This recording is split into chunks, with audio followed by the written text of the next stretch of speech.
Vamos novamente abrir nossas Bíblias no Evangelho de João, capítulo 1, e vamos ler desde o verso 35.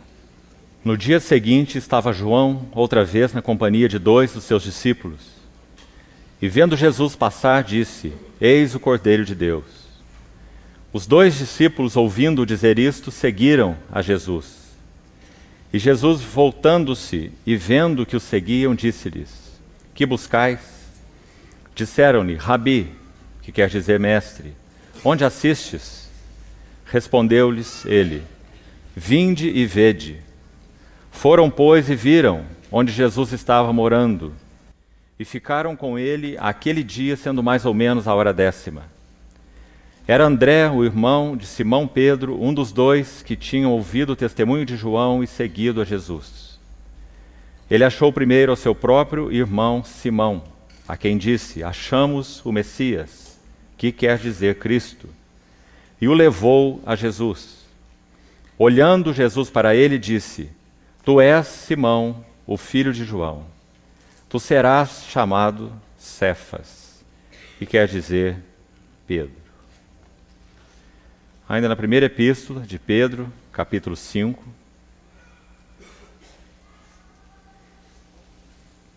verso 1. Rogo, pois, aos presbíteros que há entre vós, eu, presbítero como eles, e testemunha dos sofrimentos de Cristo, e ainda coparticipante da glória que há de ser revelada.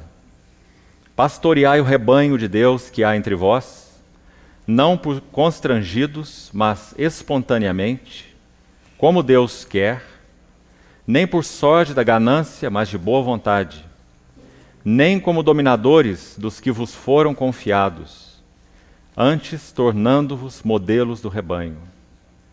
Ora, logo que o Supremo Pastor se manifestar, recebereis a imarcessível coroa da glória. Rogo igualmente aos jovens: sede submissos aos que são mais velhos. Outrosim, no trato de uns com os outros, cingi-vos todos de humildade. Porque Deus resiste aos soberbos, contudo aos humildes concede a sua graça. Temos visto até aqui parte do trabalho transformador de Deus nas vidas de Paulo e de Pedro. Vimos no primeiro dia e no segundo que aquela epístola de Paulo, a segunda dele, aos Coríntios, ela é um tanto autobiográfica. Juntamente com a epístola aos Filipenses, compõem 2 cartas em que Paulo revela muito do significado de sua vida e de seu serviço ao Senhor. Sabemos que essa segunda epístola aos Coríntios foi escrita ainda numa fase, de certa forma, inicial do ministério de Paulo. Ele já havia escrito 1º e 2º aos Tessalonicenses, e então, logo em seguida, nós temos 1º e 2º aos Coríntios, e depois Romanos e Gálatas. Paulo estava ainda numa fase, podemos assim dizer, inicial de seu serviço ao Senhor no que concerne a esse serviço apostólico, de visitação, de pregação do Evangelho e de visitação àquelas diversas assembleias. Mas nessa epístola mesmo, segundo aos Coríntios, nós já vemos os resultados do trabalho da cruz na vida de Paulo. Vemos muito bem que essa questão descrita por ele na primeira epístola aos Coríntios, capítulo 4, dizendo que ele enviaria Timóteo a eles para lhes dar a conhecer os seus caminhos em Cristo Jesus. No primeiro capítulo daquela epístola, 1 aos Coríntios, nós temos algo sobre a palavra da cruz. No capítulo 4, Paulo fala sobre os seus caminhos em Cristo Jesus. Claro que os seus caminhos em Cristo são representados pelo caminho da cruz. Ele inicia a sua segunda epístola aos Coríntios, chamando essa ação de Deus na sua vida, quebrando e moldando como uma sentença de morte. Deus estava decidido, em sua soberana e graciosa vontade, quebrar e moldar esse vaso Saulo de Tarso. Tomou de uma situação completamente oposta àquilo que o Senhor então faria nele. Ele era aquele que respirava ameaças e morte contra os discípulos do Senhor. Ele era alguém tão autoconfiante e tão soberbo, tão pretensioso e tão arrogante. Ele se chama de um blasfemo, um insolente e um molestador da igreja. E o Senhor, na sua graça eletiva, bendita, ele encontrou Saulo naquela estrada de Damasco e iniciou um trabalho transformador na vida de Saulo. Nós sabemos que 11 anos mais ou menos se passaram, desde a estrada de Damasco até Antioquia, onde Paulo, junto com outros irmãos, servia ao Senhor quando foi designado pelo Espírito Santo para então iniciar aquelas jornadas pregando o Evangelho de acordo com o desejo de Deus. 11 anos. O que Paulo estava fazendo nesses 11 anos?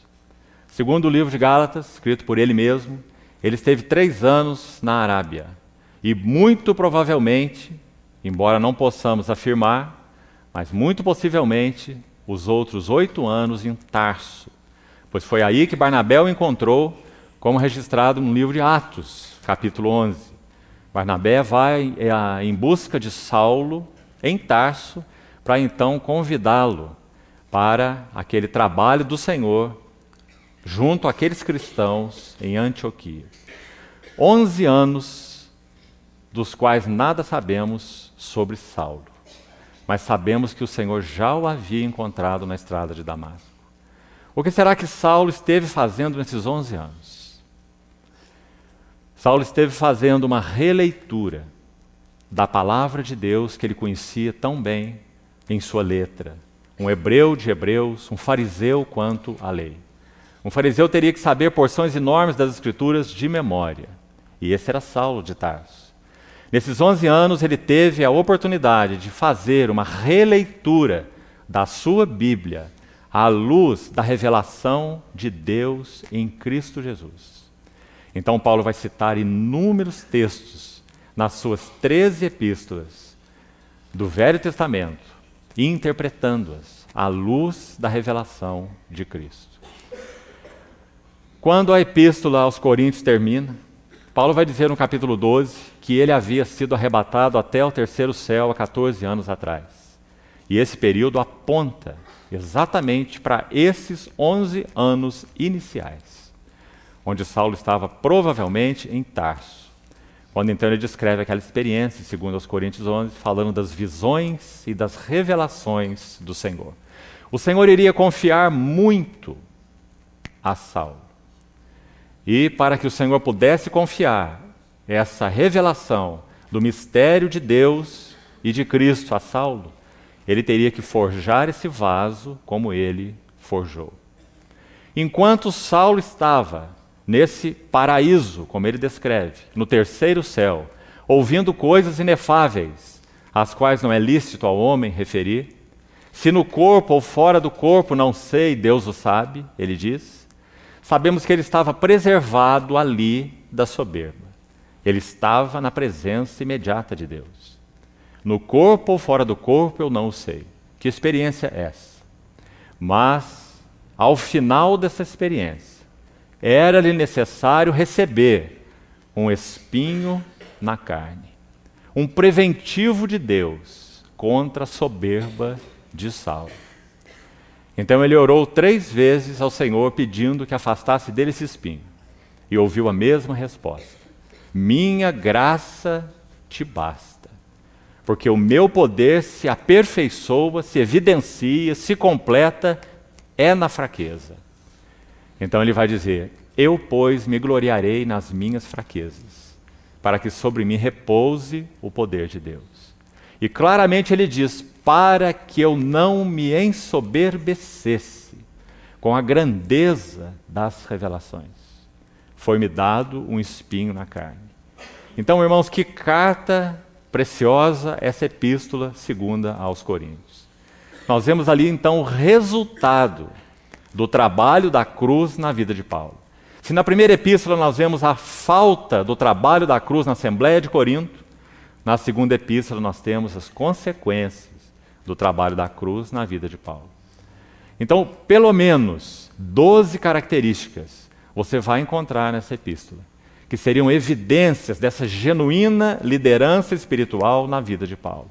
Como o Senhor molda-nos para que possamos representá-lo. Isso é liderança espiritual. Representá-lo em qualquer nível, seja no nível doméstico, conjugal, familiar, no nível em direção ao mundo, entre a igreja e o corpo de Cristo. Fomos todos chamados para representar ao Senhor Jesus. Então o Senhor tomou Saulo e tornou um vaso representável. Então ele pôde dizer: nós levamos a todo lugar a fragrância do seu conhecimento. É por meio de nós. Você pode também traduzir aquela expressão de uma maneira ainda mais forte, por causa de nós, e nós já explicamos isso.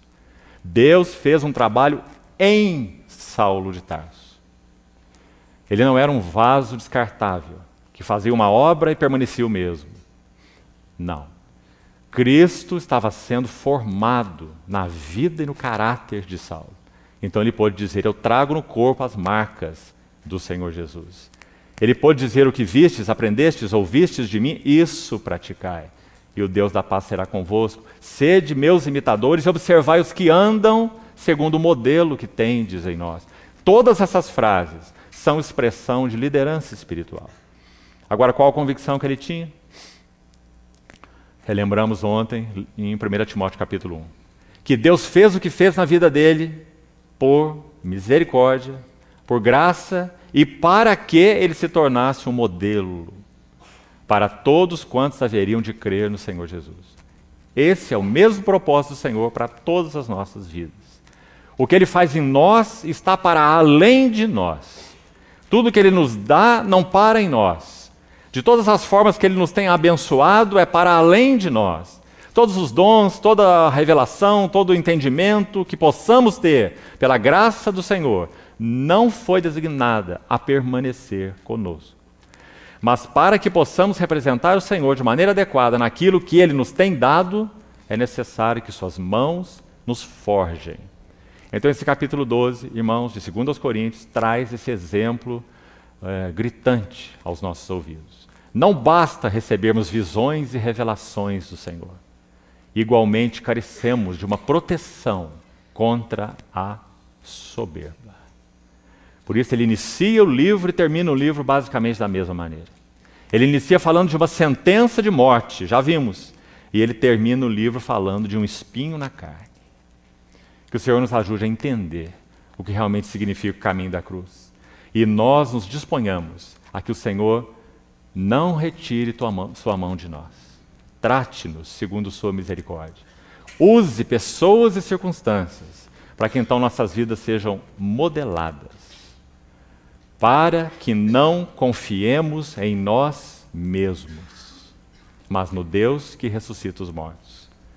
Na vida de Pedro, o mesmo processo. O Senhor mais uma vez tomou o autoconfiante Pedro, aquele que depois de praticamente 3 anos e meio de discipulado a Cristo, ainda era capaz de dizer que ele nunca o negaria. E que ele seria capaz de ir até o fim e até a morte juntamente com o Senhor. Mas agora, quando ele escreve essas suas epístolas, 1 e 2 Pedro, essas 2 epístolas muito provavelmente foram escritas entre os anos 64 e 68. Lembrando-nos que o apóstolo Paulo partiu para o Senhor, possivelmente decapitado durante o império de Nero, em torno do ano 67 ou 68. Foi exatamente nesse período em que Pedro escreveu as suas 2 epístolas. E agora Pedro é um ancião. E ele tem 2 rogos. Agora o velho Pedro, aquele que conheceu tão profundamente esse trabalho da cruz e esse caminho da cruz. Agora ele tem 2 rogos na sua epístola. Em primeiro lugar, se você examinar essa epístola com cuidado, você vai ver que há 2 palavras que saltam nessa epístola e que nunca no nosso dicionário nós colocaríamos juntas. E Pedro o faz, porque ele conhecia o significado do caminho da cruz. Sofrimento é uma das palavras-chave da primeira epístola de Pedro. e glória é a outra palavra-chave. Sofrimento e glória, para nós em polos tão distantes, Pedro os coloca como cara e coroa de uma mesma moeda. Ele diz assim no capítulo 4, verso 12: Amados, não estranheis o fogo ardente que surge no meio de vós, destinado a provar-vos. O que Pedro quer dizer com isso? Quando você acorda de manhã, tenha uma certeza. Se você tem programas, costuma fazer programas para o seu dia, então coloque a primeira ordem do dia, todos os dias: sofrimentos, provações. Não estranheis o fogo ardente que surge no meio de vós, destinado a provar-vos, como se uma coisa extraordinária, fora da ordem do dia, vos estivesse acontecendo. Pelo contrário, alegrai-vos na medida em que sois coparticipantes dos sofrimentos de Cristo, para que na revelação de sua glória, mais uma vez nesse texto e várias outras vezes ele faz a mesma coisa, sofrimento e glória. Participantes dos sofrimentos de Cristo, para que na revelação da sua glória vos alegreis exultando. E de novo ele vai fazer a mesma coisa no verso 14. E vai dizer: se pelo nome de Cristo sois injuriados, sofrimentos. Bem-aventurados sois, porque sobre vós repousa o Espírito da glória e de Deus. Então, em todo o tempo, na sua epístola, Pedro mantém esses dois cursos.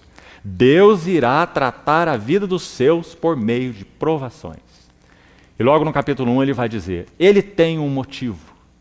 É para que o valor da vossa fé seja apurado e mais precioso que o ouro perecível, e redunde em louvor, glória e honra na revelação de Jesus Cristo. Como falamos, irmãos, Salmo 129, 3, se nossos lombos, se nosso dorso não é lavrado pelos aradores, não há como a preciosa semente da palavra de Deus penetrar nos nossos corações. Se nós queremos saber por que Deus ordena sofrimentos para a vida dos seus filhos, essa é a explicação. A semente não penetra em um solo batido. Sobre o meu lombo lavraram os aradores. Nele fizeram longos sulcos, para que então a semente da palavra tenha poder de penetração. O servo de Deus do passado disse que o sofrimento é um trombone de Deus para despertar ouvidos surdos. Louvado seja seu nome, porque cada uma das aflições que nós cristãos experimentamos são reguladas pela sua própria mão. Não vos sobreveio uma só provação que não fosse humana. Deus é fiel e não permitirá que sejais provados além das vossas forças. Mas juntamente com a provação vos proverá livramento para que possais suportar. Não é livramento para escapar das tribulações, é livramento para suportar as provações. Esse é 1 Coríntios 10, versículo 13. Então, quando Pedro faz o seu rogo, seus dois rogos, no final da sua epístola, ele tem primeiro um rogo aos mais velhos, um rogo aos anciãos e tem um rogo aos jovens. Resultado das lições que ele pôde aprender aos pés do Senhor. Então ele vai dizer, primeiro aos anciãos ele diz: rogo aos presbíteros que há entre vós. Eu, presbítero, como eles. Ancião é a palavra aqui. No sentido oficial, são aqueles que receberam a designação do Senhor para exercer esse serviço entre os santos, chamado o governo da igreja, ou o episcopado, como Paulo usa a palavra escrevendo a Timóteo. Supervisão. Rogo aos presbíteros que há entre vós, eu, presbítero como eles, e testemunha dos sofrimentos de Cristo, veja aí uma vez mais, sofrimentos de Cristo, e ainda coparticipante da glória, mais uma vez, ele coloca junto as duas palavras, a glória que há de ser revelada. Então ele diz, pastoreai o rebanho de Deus. Onde Pedro ouviu especificamente essa palavra? João capítulo 21, o texto que lemos ontem. Quando nosso Senhor, após 3 anos e meio de discipulado na vida de Pedro, ele se revela uma vez mais 10 vezes ele apareceu a testemunhas diversas após a sua ressurreição em 40 dias. Numa das vezes, o Senhor se revela no Mar da Galileia para Simão e mais 6 discípulos. Eles haviam pescado uma noite toda, mais uma vez, e nada apanharam, como o registro de Lucas 5, que já vimos. E então alguém aparece na praia, e esse alguém grita por eles da praia. O barco estava mais ou menos 90 a 100 metros apenas da praia, 200 côvados. Então esse homem diz: filhos, tendes aí alguma coisa que comer? E eles disseram: nada. Então esse homem disse: lançai a rede à direita do barco e achareis. Então eles lançaram a rede, aquele cardume de peixes correu para aquela rede, porque quem sabe o Criador, ali na praia, deu um pequeno assovio para aquele grande cardume, e aquele cardume correu para aquela rede, encheu aquela rede de peixes. Então João tem uma percepção. Ele diz: no barco, é o Senhor. E quando João diz: é o Senhor, Pedro se desespera. O texto diz que Pedro estava despido. Então ele veste rapidamente a sua túnica e não pode esperar que aquele barquinho chegue à praia. Ele se joga na água e vai em direção ao Senhor. E pela primeira vez, Pedro não tem mais palavras. Ele sempre é cheio de palavras, até mesmo no Monte da Transfiguração. Mas agora Pedro não tem palavras. Por quê?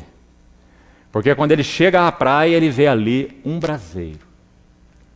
E João usa diversas vezes parelhas de palavras no seu evangelho.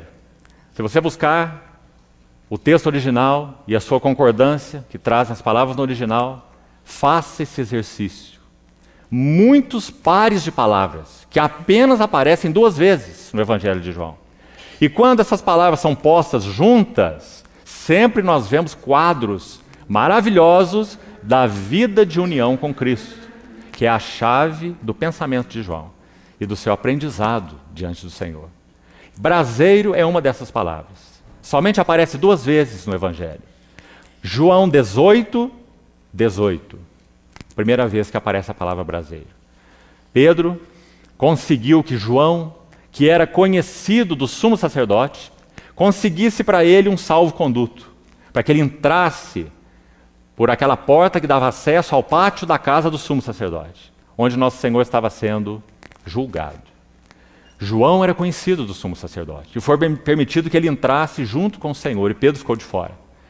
Então João falou, mexeu ali os seus pauzinhos, e conseguiu que Pedro tivesse acesso. Então a encarregada da porta abriu para Pedro, Pedro entra e vai aquentar fogo naquele pátio, enquanto o Senhor estava sendo julgado. E ali ele nega o Senhor 3 vezes. E então, é dito que o Senhor sai da casa do sumo sacerdote, e ele não pode mais contactar Pedro, porque ele está preso, mas ele olha para Pedro. O Senhor deu um primeiro olhar para Pedro aqui em João capítulo 1. Olhando Jesus para ele, disse: tu és Simão e tu serás Pedro. Agora 3 anos e meio se passaram.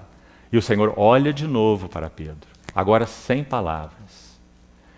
E então, esse Jesus que tem olhos como chama de fogo, faz com que aquela palavra que ele já tinha depositado no coração de Pedro, antes que o galo cante, tu me negarás 3 vezes.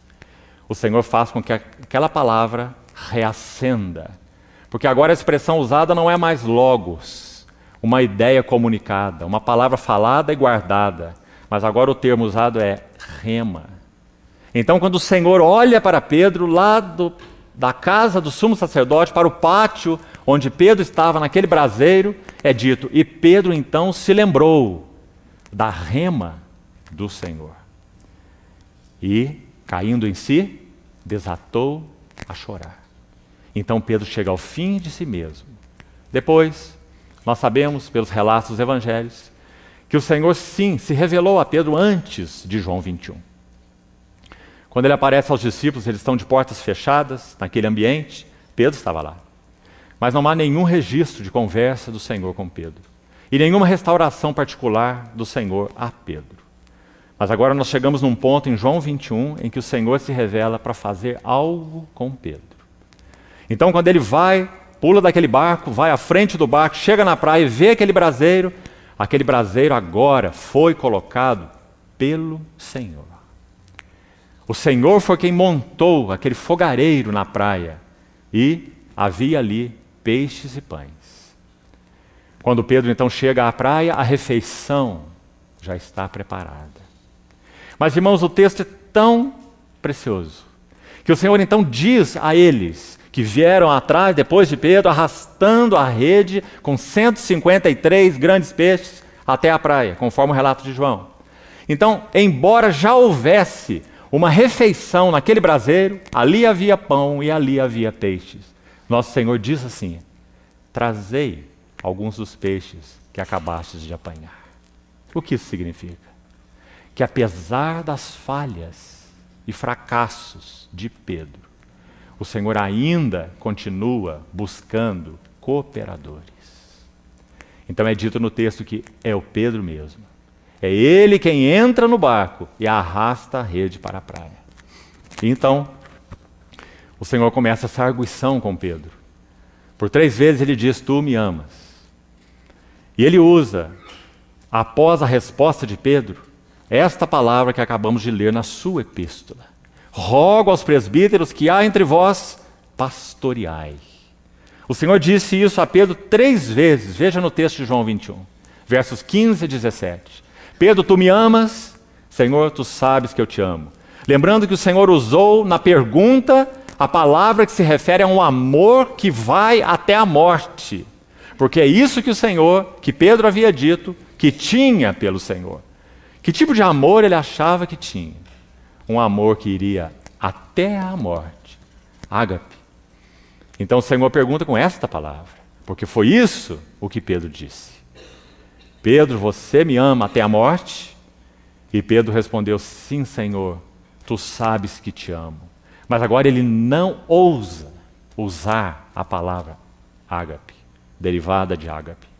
Ele usa a palavra derivada de filéu, que sim fala de um amor elevado, mas de um amor bem inferior ao significado de ágape, porque fala de um amor entre amigos, um amor de amizade, e não um amor sacrificial. Então Pedro responde com essa palavra inferior. E então o Senhor diz a ele a primeira vez: apacenta as minhas ou os meus cordeiros. Essa palavra cordeiros na língua original, interessante, é uma palavra para um pequenino animal filhote. Literalmente nós podíamos traduzir assim: dê alimento para os meus cabritinhos. Porque embora o Senhor tenha falado 3 vezes a palavra apacenta, na língua original são diferentes. No versículo 15 é uma palavra que se repete no versículo 17, no versículo 16 a palavra é diferente. A palavra do verso 15 e do verso 17 para apacenta significa particularmente dar comida, dar pasto, dar alimento. A palavra do verso 16 significa conduzir ou guiar. São as 2 responsabilidades do pastor de ovelhas. Ele vai conduzir, guiar e supervisionar. Essa foi a palavra que Pedro usou na sua epístola. Conduzir, guiai, supervisionai o rebanho de Deus. Pastoreai o rebanho de Deus. 1 Pedro 1,5. Mas também o Senhor usou outra palavra 2 vezes. Verso 15 e verso 17. E aí ele usou uma palavra que significa particularmente dar comida, dar pasto. Conduzir e guiar por um lado e dar alimento e pasto por outro lado. Essas palavras resumem todo o serviço do pastor. Conduzir, supervisionar e guiar por um lado e dar comida, preparar comida por outro lado. Tanto para os cabritinhos, palavra usada no verso 15, dê comida para os meus filhotinhos, para os meus cabritinhos. Que palavra mais doce do Senhor para Pedro. E que encargo e que responsabilidade. E então, nas outras vezes, ele usa a palavra ovelhas, que já se refere a um animal adulto. Então Pedro se lembra dessa palavra do Senhor e repete aqui na sua epístola, de uma maneira agora tão sublime, já que ele agora é o ancião Pedro, que aprendeu tantas lições diante do Senhor. Aquele que já teve a sua autoconfiança quebrada. Aquele que, como Paulo, é capaz de dizer, eu de mim mesmo nada sou, mas que também é capaz de dizer, Cristo é tudo e em todos. Então ele diz, pastoreai o rebanho de Deus, verso 2 de 1 Pedro 5. No verso 3, ele diz, não como dominadores. Aqui está uma outra palavra importante, que o ancião Pedro se lembra muito bem. Ele ouviu da boca do Senhor. Mateus 20 e também Marcos 10. Para que você tenha uma ideia do contexto, o colégio apostólico estava à beira de uma guerra civil. 10 contra 2. Porque a mãe de Tiago e João se achegou ao Senhor com seus 2 filhos e fez aquele pedido. Ordena, na verdade ela não fez um pedido. Ela ordenou o Senhor que ordenasse. Ela diz, manda que no teu reino estes meus 2 filhos se assentem, um à sua direita e outro à sua esquerda. Mães são iguais desde Eva. Todas têm o mesmo coração e os mesmos interesses. Ela sabia que o Senhor só tinha um espaço à direita e outro à esquerda. E nada mais elevado do que ter seus 2 filhos, um de cada lado do Senhor. Essa mãe iria morrer em paz e cheia de glória. Então, nosso Senhor olhou para eles, os 3, a mãe e os 2 filhos, e disse, vocês não sabem o que pedis. Podeis vós beber o cálice que eu estou para beber? E quando você faz uma pergunta para uma criança, quando ela é desafiada, mesmo que ela não entenda a pergunta, ela vai responder, sim, eu posso. Então eles nem sabiam o que era esse cálice. Eles não tinham compreensão nenhuma da cruz. É isso que Lucas vai nos dizer no capítulo 18. Seus sentidos estavam encobertos. Eles não percebiam o que o Senhor ensinava. Lucas diz claramente no seu evangelho. Mas eles disseram, podemos beber o seu cálice. Aliás, tudo que o Senhor for fazer, nós vamos fazer atrás do Senhor. Nós podemos. Então o Senhor disse, e vós bebereis o meu cálice. Tiago e João. Mas quanto ao assentar-se à minha direita ou à minha esquerda, isso compete ao meu Pai. E então é dito que quando esses 2 fizeram esse pedido através de sua mãe, os 10 se indignaram contra eles. Por que você acha que eles se indignaram? Porque eles pensaram, mas eles são muito soberbos. Como uma atitude dessa pode acontecer aqui? Não. Eles se indignaram porque eles pensaram, eles foram mais rápidos do que nós. Então o colégio apostólico estava à beira da guerra civil. E o nosso Senhor usa essa palavra que Pedro repete aqui nesse versículo. Pastoreai o rebanho de Deus, não como dominadores. Essa palavra. Ela aparece em Marcos 10, que é o mesmo relato de Mateus 20. Esse pedido ao Senhor. Ela aparece a terceira vez em Atos 19 e 16. E a última vez, são apenas 4 vezes, aqui onde nós temos aberto 1 Pedro 5,3. O que ela significa? Atos 19 e 16 vai nos dar o sentido mais exato dessa palavra. Paulo estava em Éfeso, e em Éfeso havia 7 judeus exorcistas ambulantes. Esses 7 judeus eram filhos de um homem chamado Seva. Creio que você se lembra do relato. Então, eles eram exorcistas ambulantes. E diante de uma situação de um endemoniado, eles disseram assim, esconjuro-vos, em nome de Jesus, a quem Paulo prega. Então o espírito imundo disse, eu conheço Jesus, e sei quem é Paulo, mas vós quem sois?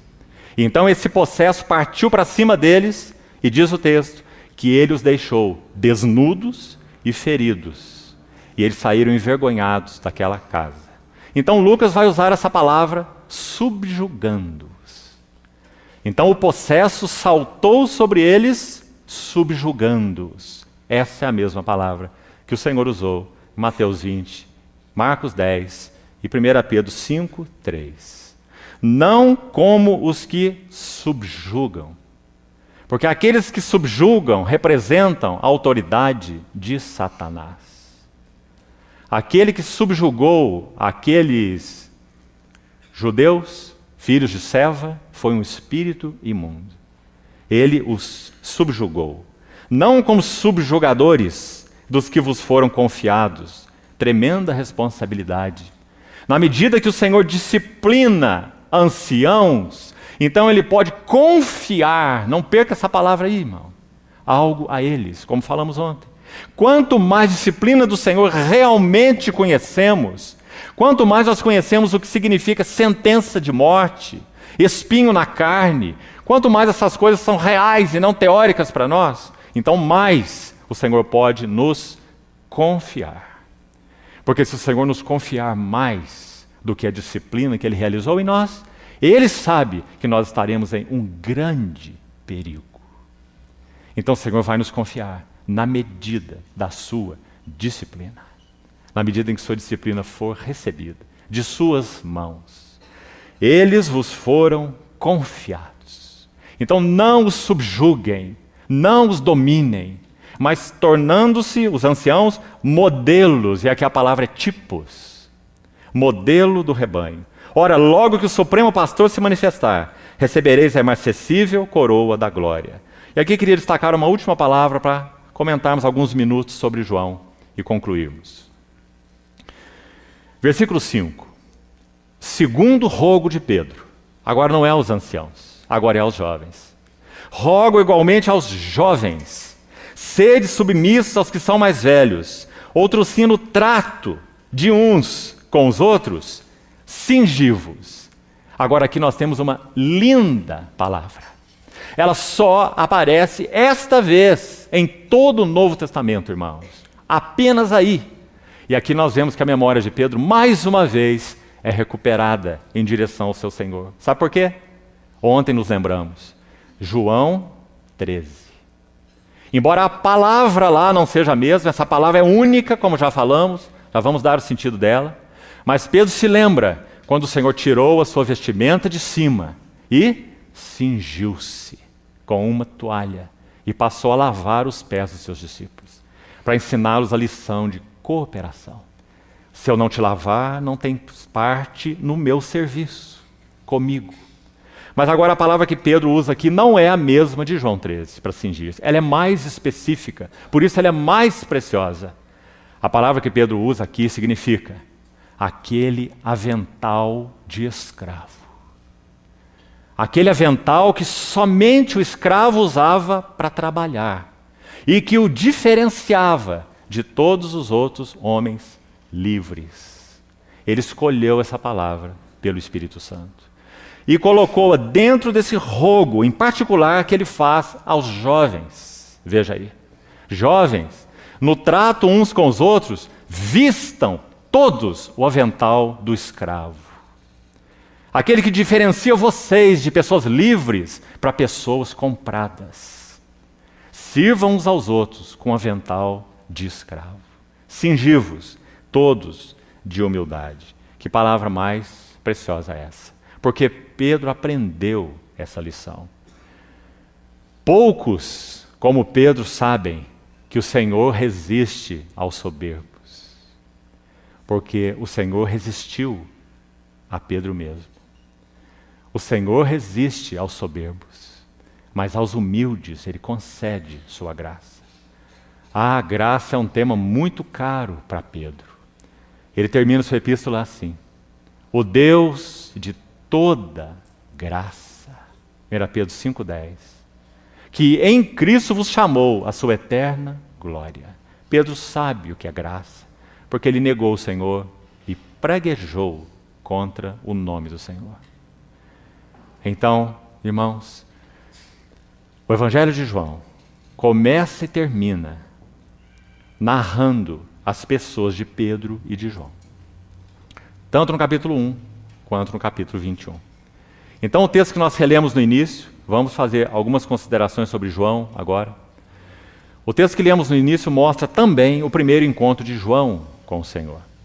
Diferente do de Pedro, o Simão, que foi levado por André, o seu irmão, para o Senhor, e ouviu aquela palavra do Senhor. O Senhor olha para Pedro e diz: tu és Simão, tu serás chamado Cefas. Diferentemente dessa situação, Quando João Batista aponta para Jesus como sendo o Cordeiro de Deus, ele perde esses dois dos seus discípulos. Quanto mais Cristo é visto e apontado, menos discípulos nós temos. Porque nós não fomos chamados para discipular ninguém. Nosso discipulador é Cristo. Todo o nosso discipulado é a Cristo. Então, quando ele aponta o Cordeiro de Deus, dois dos seus discípulos seguem o Cordeiro. E o Senhor Jesus olha para trás e faz aquela pergunta que nosso irmão já nos lembrou aqui na segunda-feira pela manhã. Basicamente a mesma que foi feita para Salomão. Que me pedis? Que queres? O Senhor percebeu que dois andavam atrás dele e ele faz essa tremenda pergunta. Quanta resposta poderia acontecer aqui? Eles deveriam pedir um tempo para o Senhor e falar, Senhor, já que o Senhor perguntou isso, nos dá 1 hora para responder. Que a resposta vai ser muito precisa. O que nós queremos? O Senhor estava disposto a atender o desejo deles.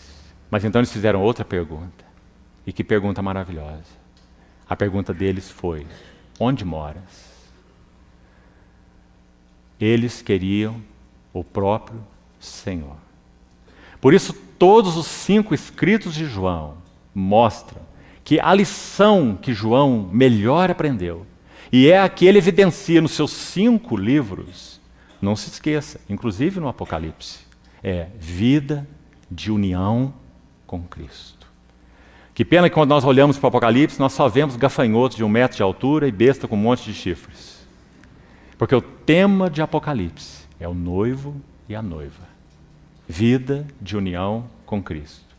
Então, já no primeiro encontro de João com o Senhor, isso está evidenciado. Nós falamos ontem que em torno de 103 vezes a palavra permanecer aparece em todo o Novo Testamento. Mais da metade, mais de 50 vezes, a palavra permanecer aparece nos escritos de João. Permanecer. Aqui no primeiro capítulo mesmo, por favor, abra sua Bíblia de novo, João capítulo 1. É dito no versículo 32. João testemunhou e disse, viu o Espírito Santo descer do céu como pomba e pousar.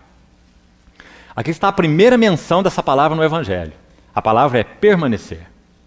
Traduzida aqui por pousar. Viu o Espírito Santo descer e permanecer sobre ele. De novo no verso 33, a parte final. Aquele sobre quem vires descer e permanecer o Espírito. No versículo 38, aqui já na relação de João com o Senhor Jesus, veja aí. Jesus voltando-se, vendo que o seguiam, disse-lhe, que queres? E eles lhe responderam, Rabi, onde assistes? Essa mesma palavra também. Onde vives? Onde moras? Onde permaneces? Então a palavra permanecer, como João a usa, significa todas essas coisas. Significa ficar, significa pousar, significa viver, significa morar e também significa permanecer. João capítulo 15. Morai em mim e eu morarei em vós. Se eu morar em vós, se as minhas palavras morarem em vós, vivei em mim e eu viverei em vós. Permanecei em mim. Então João usa essa palavra de modo tão distinto, porque o tema de João é este. Vida de união com Cristo. Então, qual é a chave do aprendizado de João? Qual é a nota central do aprendizado de João? É essa mesma. Vida de união com Cristo.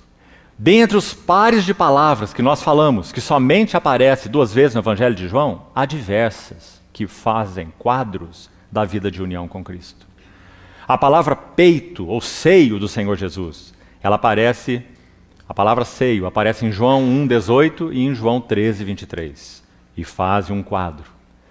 No capítulo 1,18, o Filho no seio do Pai. No capítulo 13,23, João no seio do Filho.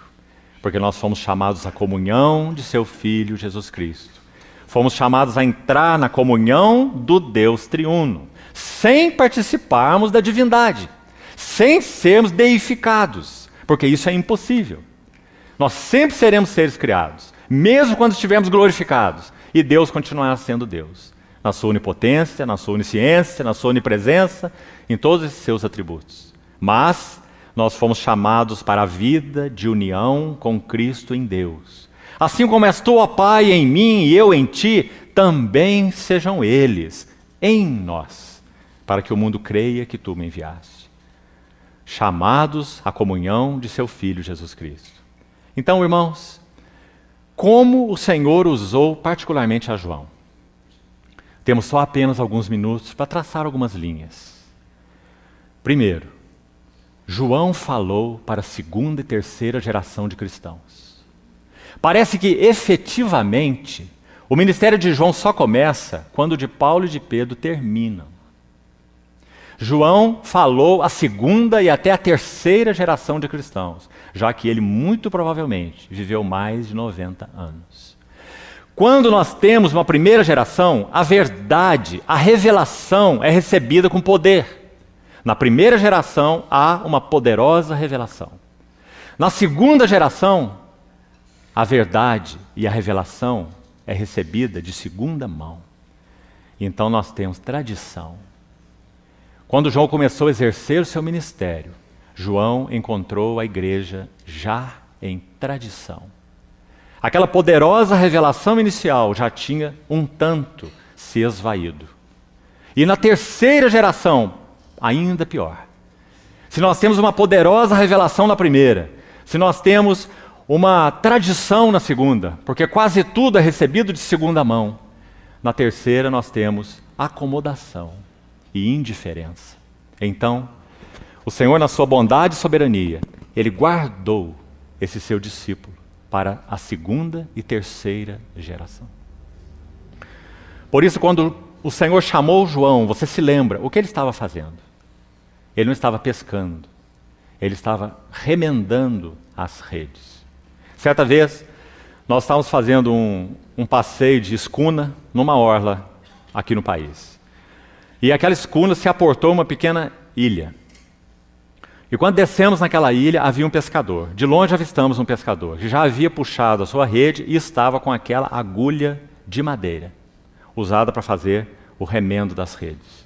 Então aquele quadro nos chamou a atenção, e nós fomos até o pescador, para ver como ele fazia esse trabalho. Então nós perguntamos para ele, como você remenda os buracos da rede? E ele respondeu assim, você precisa partir dos fios guias. Você não faz um remendo de qualquer maneira, tecendo um remendo naquele buraco da rede. Você parte dos fios guias. Foi isso que João fez no seu ministério. João retoma os fios guias. Então, quando ele escreve a sua epístola, ele vai dizer, aquele espírito que nega que Jesus veio em carne, esse não é de Deus. João está tomando um fio guia. Que fio guia é esse? O Filho de Deus é eterno, não é criado. Quantas heresias já surgiram a partir daí, queriam dizer que o Filho de Deus é um ser criado. Lembra da heresia de Ário, o arianismo? Lembra de Paulo de Samosata, que dizia que Jesus de Nazaré era uma pessoa e o Cristo celestial era uma outra pessoa? Então, quando Jesus entra no Jordão para ser batizado, o Cristo celestial se apossa do Jesus humano. E quando chega na cruz, acontece o contrário. Quando ele diz, Deus meu, por que me desamparaste? O Cristo celestial abandona o homem Jesus na cruz. Heresias do início da história da igreja. Então, João vai retomar os fios originais.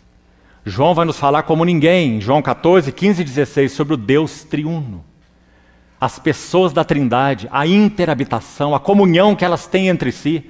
Depois viria a heresia do modalismo, dizendo que Pai, Filho, Espírito Santo são apenas modos de expressão, não são pessoais. O Pai e o Filho é a mesma coisa. No Velho Testamento você tem principalmente o Pai, nos Evangelhos você tem principalmente o Filho, e nas epístolas de Atos em diante, o Espírito. Apenas modos de manifestação.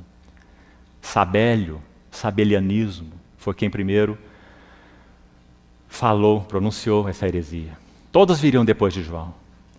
Então o Senhor usou João para partir dos fios originais e remendar a rede.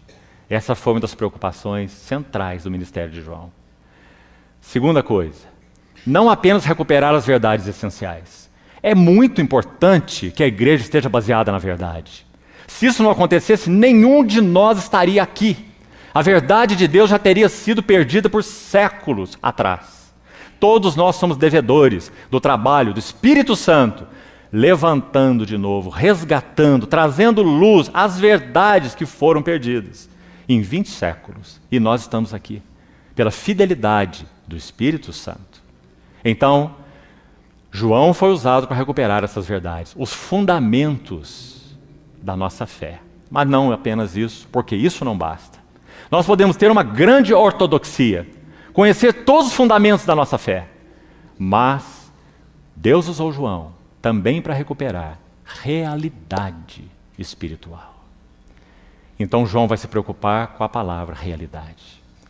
Ele vai falar sobre os verdadeiros adoradores, porque há uma adoração ortodoxa, mas que não tem realidade espiritual. João vai falar sobre o verdadeiro pão do céu. João vai falar sobre a verdadeira comida e a verdadeira bebida. João vai falar sobre a videira verdadeira, porque João foi usado pelo Senhor para recuperar realidade espiritual para a segunda e terceira geração. Gerações que já haviam perdido a realidade espiritual. Então essa é uma outra nota de muita importância. Agora, quais seriam, se é que podemos selecionar, 3 pontos centrais no trabalho de João e no seu serviço ao povo de Deus? Quais seriam? Talvez, irmãos, lendo e relendo e lendo os seus escritos, talvez 3 coisas mais nos saltem. A primeira, comunhão. João, no que concerne a restaurar a realidade espiritual, João é quem fala da comunhão como ninguém. Nós fomos chamados à comunhão do Pai e do Filho Jesus Cristo. Essas coisas vos escrevo, para que vossa alegria seja completa. Aquilo que vimos, apalpamos, conhecemos, contemplamos do verbo da vida, e a vida se manifestou, isso nós anunciamos, para que vós igualmente mantenhais comunhão conosco.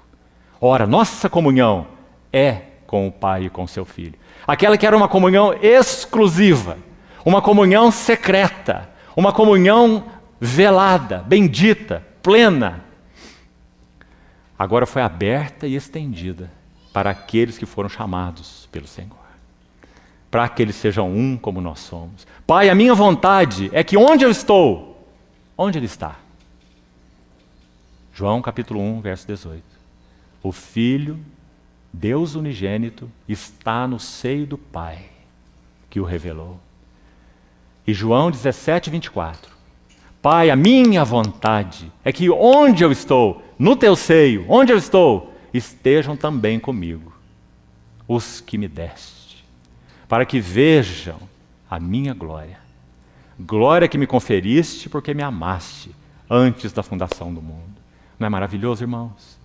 Então João usa a palavra comunhão de um modo tão definido e tão precioso. Ele vê que a comunhão começa em Deus, que a comunhão é algo eterno, é algo de Deus, inviolável. Ninguém entra nessa comunhão. É a comunhão do Pai, do Filho e do Espírito Santo. Mas então ele vai registrar só ele, aquilo que é chamado de Santo dos Santos da Bíblia. João 17. Quando o sumo sacerdote está orando ao seu Pai, está tendo também um rogo ao seu Pai. Não rogo pelo mundo, mas pelos que me deste do mundo, porque são teus.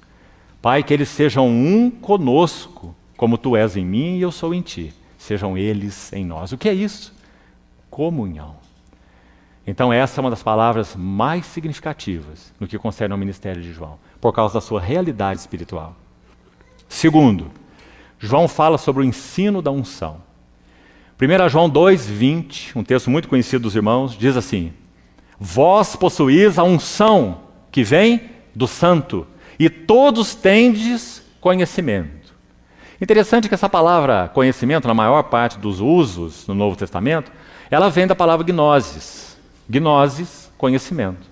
Mas a palavra que João usa aí não é gnosis. Vós possuís a unção que vem do Santo, e João não está apontando para conhecimento, gnose, saber. Ele está apontando para percepção espiritual.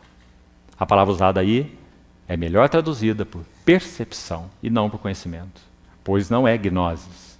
Vós possuís unção que vem do santo e todos tendes percepção. Que percepção é essa? Vá para o verso 27 dessa mesma epístola, 1 João 2, 27. Ele vai dizer, a unção, de novo, a unção que dele recebestes, permanece. A sua palavra importante. Fica em vós, mora em vós, habita em vós.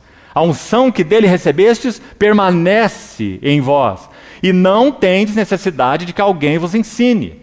Mas essa unção que permanece em vós, que é verdadeira, não é falsa, ela vos ensina a respeito de todas as coisas. Graças a Deus pelo ensino da unção.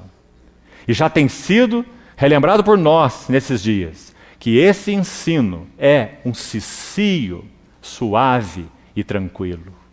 Por isso a palavra usada não é gnosis, mas é percepção. Temos tido ouvidos para perceber o ensino da unção, o ensino interior. Irmãos, se não o temos, para usar uma figura, é como dirigir um carro com o freio de mão puxado. Isso já aconteceu com você? Quando você dirige um veículo com o freio de mão puxado, primeira sensação que você tem, o carro não desenvolve. Não vai. Segunda sensação, o cheiro não é muito bom. Então você vai ser alertado por um outro sentido que vai dizer, você precisa parar. Então nós paramos o veículo e vamos investigar o que aconteceu. Quando nós não ouvimos o ensino da unção, nós andamos com o freio de mão puxado. Nem nossas vidas com o Senhor se desenvolvem e nem nós podemos chegar efetivamente a lugar algum. Então, o Espírito Santo, na grande maioria das vezes, é certo que em ocasiões aqui ou ali, ele fala de modo diferente. Mas na grande maioria das vezes, na normalidade, esse é o ensino da unção. Um cicio suave e tranquilo. Lembre-se de Elias em sua caverna. O Senhor não estava no vento, o Senhor não estava no fogo, o Senhor não estava no terremoto. Mas sim naquele cicio suave e tranquilo. Esse é o ensino da unção. Então, quando esse ensino da unção fala ao nosso homem interior, você precisa parar.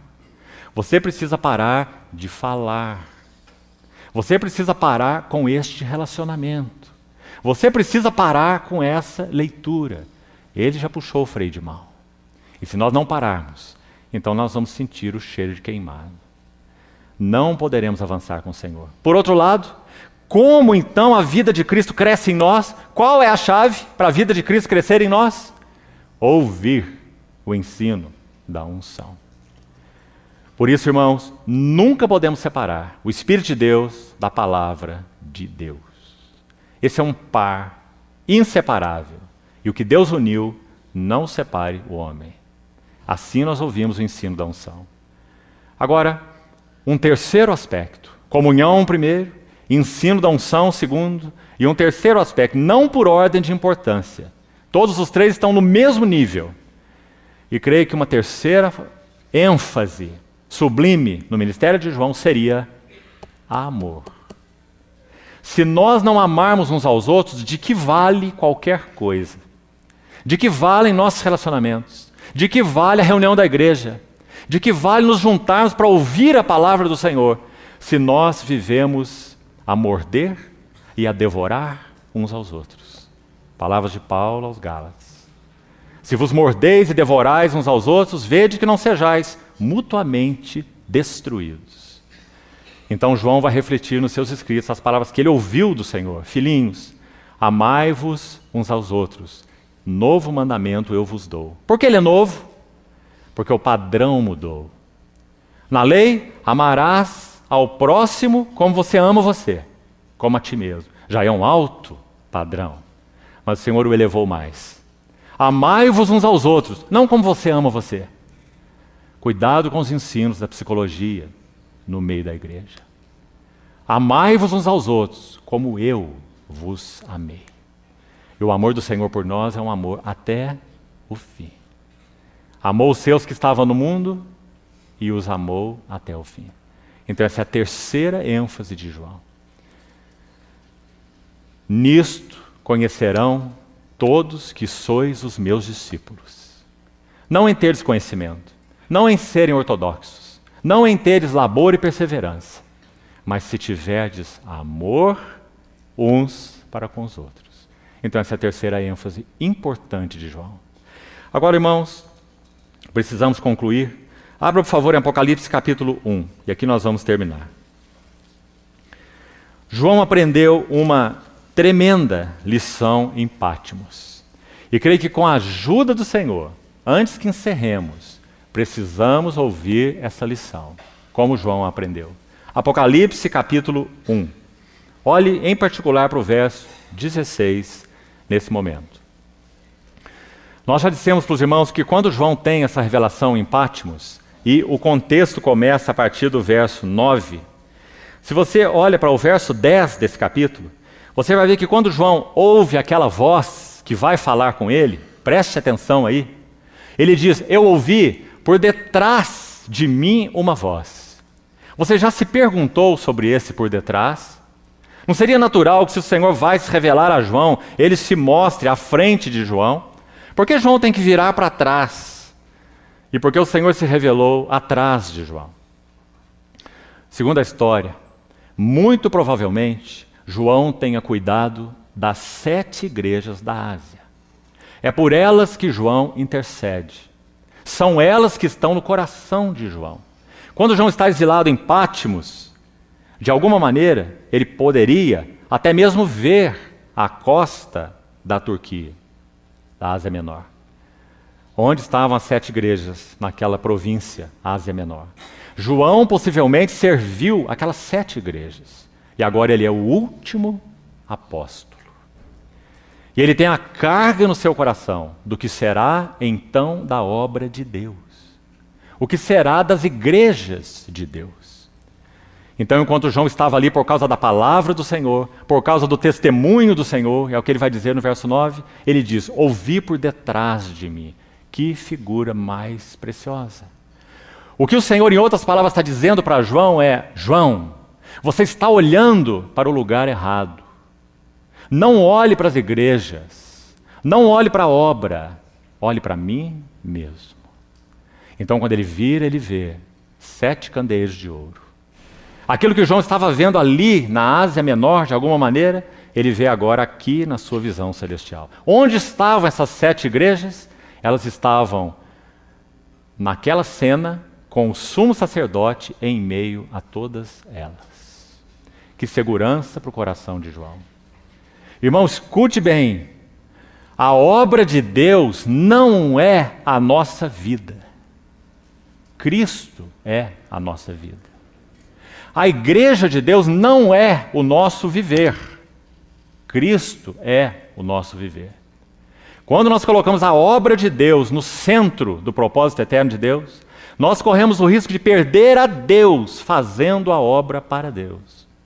Quando nós colocamos a igreja de Deus no centro do propósito eterno de Deus e vivemos para a igreja, nós corremos o risco de perder Cristo na igreja. Nosso irmão Watchman, já no final de sua vida, pouco antes de partir para o Senhor, ele escreveu algo assim, como que orando ao Senhor: Senhor, eu passaria tudo de novo em minha vida, não por causa da igreja, e nem por causa da tua obra, mas por ti mesmo. Esse é o objetivo do Evangelho, como nós vimos em Maria de Betânia. Levar-nos a nos derramar exclusivamente para o Senhor Jesus. É claro que a partir daí, compartilhamos com Ele seus encargos. Mas o nosso foco e centro não está nos encargos, mas sim nele mesmo. Então João tem essa visão tão linda. Enquanto ele orava para cá, intercedia aqui, visualizava ali a obra de Deus, para onde vai a obra de Deus, para onde vão as igrejas de Deus, eu sou o último apóstolo, o apóstolo do Cordeiro, o último deles. Então ele tem que virar atrás para ver o sumo sacerdote no meio dos 7 candeeiros de ouro. Que visão, irmãos, que conforto, que segurança, que descanso para João. E o verso 16, o que acontece no verso 16? Veja a cena. Ele vê que esse semelhante a filho do homem. Olhe bem para o quadro. Esse semelhante a filho do homem tem na sua destra, na sua mão direita, 7 estrelas. É-nos dito que essas 7 estrelas são os 7 mensageiros das 7 igrejas. Ou seja, o Senhor, de alguma maneira, está garantindo para João que as suas igrejas sempre terão os seus mensageiros. Ele está como que dizendo: João, tua vida vai passar. João, a tua cooperação, a tua parte na obra vai passar, mas as minhas palavras não passarão. Eu sou o fiel sumo sacerdote que intercede pelos meus. Então João vê aquelas 7 estrelas. Em seguida, no verso 16 é dito: na sua boca saía-lhe uma espada afiada de 2 gumes. Veja a relação. Os mensageiros de Deus, por sua graça, terão a sua palavra. E, finalmente, nesse verso 16, o seu rosto resplandecia como o sol na sua força. Você viu as 3 coisas juntas? O que João viu como garantia no Senhor Jesus? Que as igrejas do Senhor Jesus teriam os seus mensageiros, teriam a sua palavra e teriam o seu rosto. Que consolo para João. E então, concluindo, quando nós chegamos à frente nesse relato, versos 17 e 18, nós vamos ver 4 frases para João, particularmente, que nós poderíamos trazê-las, pela graça do Senhor, para nós mesmos, que seriam 4 revelações aos mensageiros de Deus. Se o Senhor tem nos dado a graça de sermos cooperadores com o Espírito Santo em encher todas as coisas com Cristo e encher Cristo com todas as coisas, esse é o ministério do Espírito Santo, então nós precisamos dessas 4 revelações que estão aí nos versos seguintes. A primeira delas é: não temas. Ó, queridos irmãos e irmãs, quanto nós tendemos a achar que o rebanho é nosso, que a obra é nossa. Não temas. Lembre-se que o Senhor falou isso depois que João teve aquela visão. Os mensageiros, a palavra, a face do Senhor. No verso 16. Então ele ouve: não temas. Ele cai aos pés do Senhor como morto. E então ele é tocado pela sua mão direita. E a primeira frase que ele ouve é a respeito do não temas. A segunda: eu sou o primeiro e o último. O que o Senhor quis dizer com isso para João? Aquele que começou a boa obra há de concluí-la até o dia de Cristo Jesus. Eu sou o primeiro, eu sou o último. Eu edificarei a minha igreja. Eu sou o Alfa e o Ômega. Essa é a segunda revelação. A terceira: eu sou aquele que vive. Por que João precisava ouvir isso? Porque João já estava às portas de partir para o Senhor. Então ele ouviu do Senhor: eu sou aquele que vive. As palavras do autor de Hebreus 7:25, por isso ele pode salvar totalmente os que por ele se chegam a Deus, porque ele vive para interceder por eles. Eu sou aquele que vive. Estive morto, mas eis que estou vivo pelos séculos dos séculos. E a quarta e última revelação: eu tenho nas mãos as chaves da morte e do inferno. Então João é lembrado que as portas do inferno não prevalecerão contra a igreja do Senhor. 4 grandes revelações. Um grande aprendizado de João em Patmos.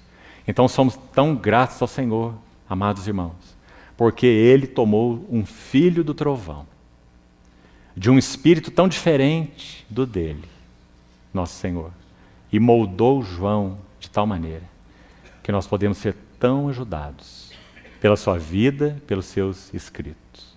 Então que o Senhor siga, não apenas nos dando entendimento do que temos compartilhado, mas sobretudo nos ajude a experimentarmos as verdades que temos então partilhado nesses dias.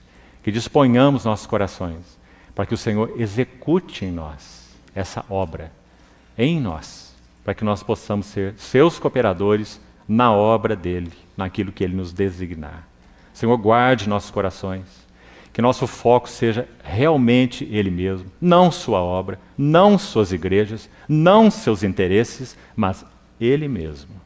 E a partir dele, na medida daquilo que ele nos tem confiado. Senhor, continue sendo gracioso conosco, assim oramos. Amém.